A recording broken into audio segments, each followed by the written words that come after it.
Hello everyone, this is David, and tonight's movie that we watched was Space Amoeba, or if you're from America, it was called Yog, Creature from Space. Now, this is a kind of strange film in a lot of ways, but let's get into talking about the Space Amoeba, or Yog. He's never addressed as such in the Americanized version, so I don't know why they called it Yog, but... So, the basis for this particular creature is actually very strange. He's from what I understand, a microscopic life form which is sentient and can take over other life forms and modify them, which is definitely an interesting idea. And the monsters that you see in this film are not actually the signature monster. They're beings under the influence of the thing. But suffice to say, they become giant creatures and they're a threat. So there's actually three in this movie. There's a giant squid or cuttlefish, there's a giant turtle, and there's a giant crab. And none of them really have any special powers other than what you would attribute those animals to having. So although the squid can walk on land, so I guess that counts as a power. Same thing with the crab, they can both walk on land. Which is kind of funny, because when the squids swim through the ocean, he swims like a squid, but when he's on land, he walks around on his tentacles, which is kind of funny to watch, actually. So, suffice to say, yes, they don't have many special abilities other than the squid can walk on land, but they do have specific vulnerabilities. For example, the creatures are far colder than normal temperature of creatures on Earth, so fire can cause a serious problem to them. Also, apparently their control is disrupted by hypersonic sounds, such as those made by bats or dolphins. So that's also a problem. So that's about all there is to say about the creatures in terms of their abilities, their powers, and roughly what they can do. They're also quite a bit smaller than normal kaiju, probably only about 40, 50 feet tall, maybe at the most. Not terribly huge. Small. They're on the smaller scale in terms of what we usually deal with, but still big enough to cause some serious damage, although... Well, anyway, we'll get into the film now. So, the film opens up with the space probe going to Jupiter. And allegedly it's going to fly around and do some research and then land on Jupiter. Which, I don't know how it's going to do that, but sure, okay, whatever, the space probe. It's going around. And it gets intercepted by this kind of cloud of bluish light. And you're like, okay, what's going on? And then the cloud goes inside the probe and fiddles around with it, apparently, and makes a space probe turn around. Heads back to Earth. And cuts back to this guy on this plane. He's looking out the window, and he sees he's reading this newspaper, I believe, and it's like, oh, Helios 7, that's the name of the probe, was lost. And then he sees this thing parachuting down. He's like, oh, convenience, because that's the Helios 7 probe. Because law of conservation of plot, it has to be the same thing. So the space probe crashes down, and the blue glow kind of seeps out, and it possesses a squid to start with, or a cuttlefish, and mutates it into a creature that we call Gezora, or whatnot. I guess they have a couple different names, but Gezora is the only one I know it by, and I believe it's pronounced slightly different in the film, but it's spelled Gezora, and I think the crab and the turtle have different names, but I don't know them. And honestly, they'd probably be something in Japanese, which is just kind of, I don't want to say like awkward, but kind of weird. Weird for us Westerners. Pretty normal for them. Their names probably mean something like akin to big crab or big turtle, which is always a hoot when I see the stuff like that, when I actually see translations. But all right, so this photographer is getting yelled at. This guy that saw the thing go down, he's getting yelled at because he was supposed to get pictures of something and he didn't. And he's like, go screw yourselves. I'm going to get pictures of this thing I saw, and I'm going to sell them to your competitors, and you're going to have to deal with it.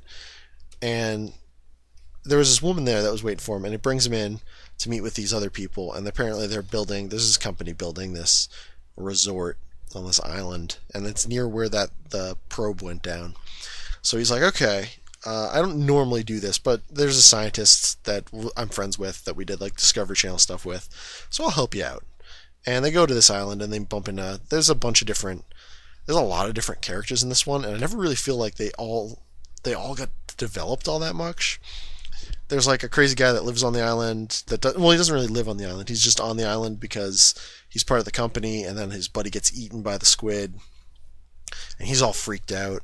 And there's the islanders on the island. There's like a whole village that lives there, and yeah, that's a problem. So anyway, so they get to the island, and as they're getting to the island, like the giant squid, like the day before, these two guys go fishing, and he eats one of the guys, and the other guy freaks the fuck out. He's going nuts because he's like, he saw a monster and it killed his friend. And, that make anyone pretty much go nuts. But, he's freaking out pretty bad. So, they're like, oh man, you saw a monster. That's pretty crazy. And the scientist was here to investigate strange life forms to begin with, because he heard rumors that there were monsters on this island. And there weren't yet, but apparently now there are. So, very convenient. Again, conservation of plot. It's very convenient. So they're poking around. And it doesn't take very long for Gezora to rise up out of the ocean and come and start attacking things. And he starts off by there's these two guys, the guy that saw the thing before, and this villager, and they're in this hut together. I forget exactly what they were doing there, but they were doing something. I think the guy that had seen it before is freaking out, and he's going to leave the island. And the thing comes, and it kills him. I presume eats, but I don't think it's explicitly shown or whatnot. What happens? The other guy, the survivor, and the islander gets all hurt up. The thing wrapped its tentacles around him, and it's bitterly cold, so it's leaving frostburn on him. And he's all traumatized because he got thrown around, hurt quite a bit, and he's just gone catatonic. He's just checked out. And the bats. There's these bats that fly around, and they scare off the thing, apparently, which is always interesting to see, little tiny things that scare off big things. They fly around the squid, and the squid doesn't like it, so he goes back in the water. And the rest of the group gets to the hut. It's all smashed, and they're like, oh crap, what are we going to do? So they go hang out with the islanders for a little bit. They find the guy that's wounded, the wounded islander. They're like, these wounds are really weird. He's got frostbite. That doesn't make sense. We're on a tropical island. So they go to the village. They're hanging out there, and the witch doctor, or shaman, if you will, is going nuts. He doesn't like these people, and he's he's going and praying to his gods for divine retribution and whatnot. So that's not good for the offlanders.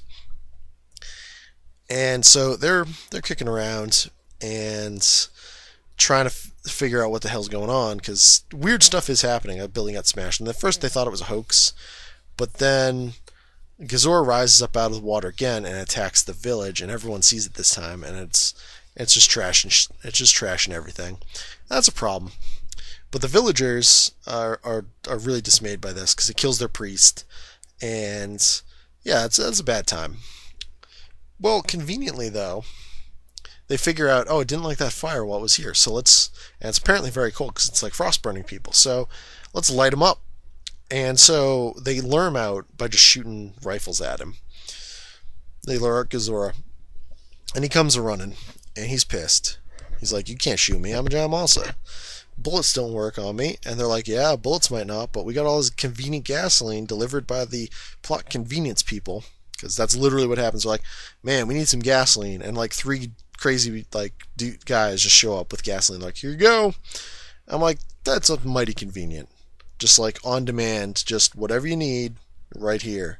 And that's not the only time that happens in the movie. It happens again later with not a minigun, but a mounted machine gun or something like that. They show up with some heavy artillery that they found laying around, and I don't know why you'd need a heavy machine gun on this island, but sure.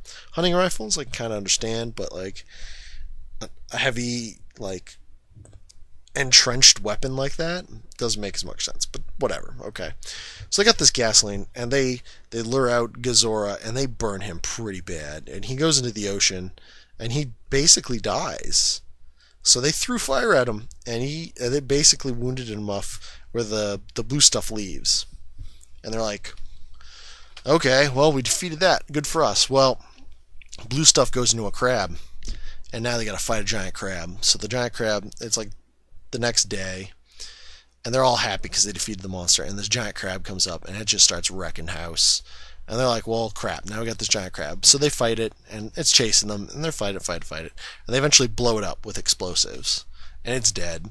So if you've noticed a recurring theme here so far, this particular kaiju is not very durable.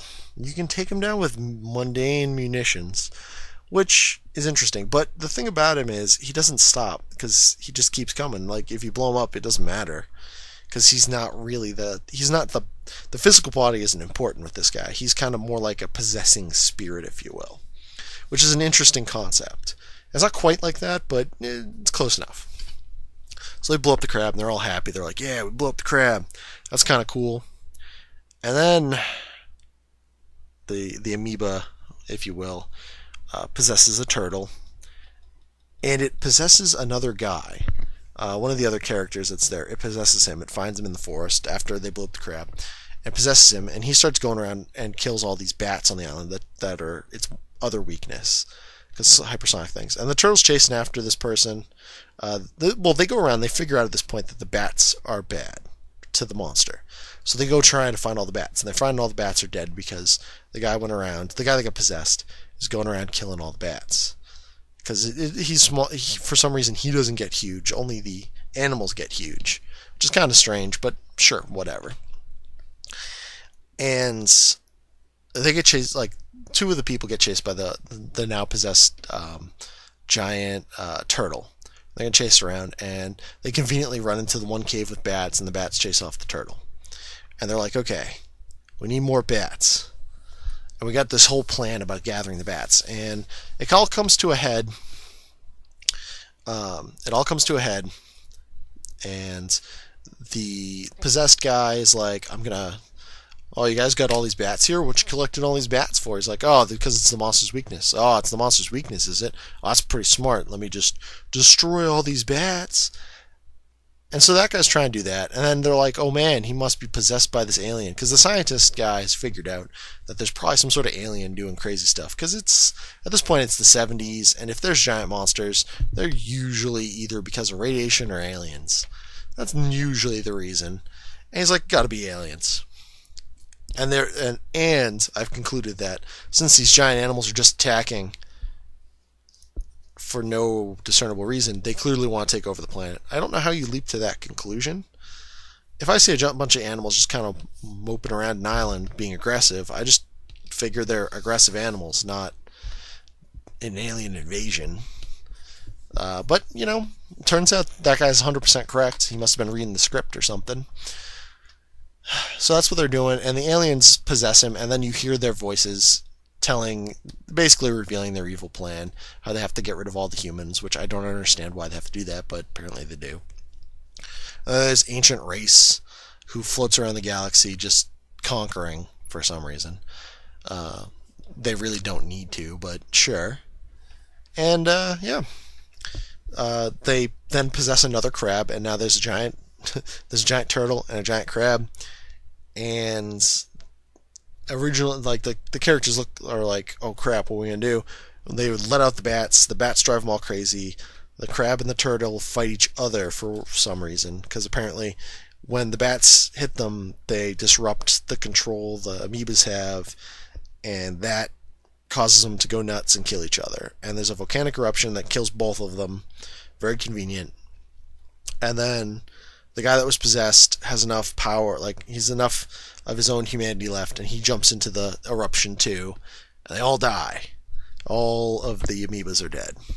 So that's Yog, the Creature from Space, or Space Amoeba, depending on which version from where you see it. It's an interesting movie. I'd like this one as a kid, because it's kind of weird, and these are not typical creatures, but at the same time, like, now as an adult, I'd prefer other kaiju films over this one. There's no major monsters here. These are all originals, but they're also pretty underwhelming. There's no military fighting them or anything. It's just a bunch of guys on an island, trapped on an island with a bunch of big creatures, and they gotta make do. So, for what it's worth, it's an okay movie.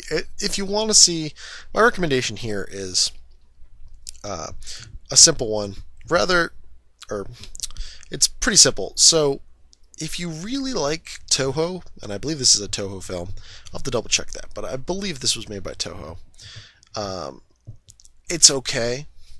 It's a decent entry in their thing. It's not connected with, as far as I can tell, with any of their other monster series like Rodan would be, or Mothra, tied into Godzilla.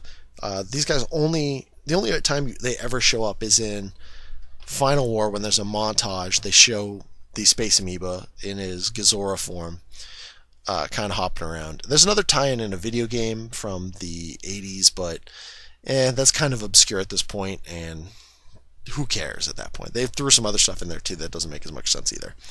So, in the end, I'd watch this one if you're kind of a completist for that sort of era of monster movie.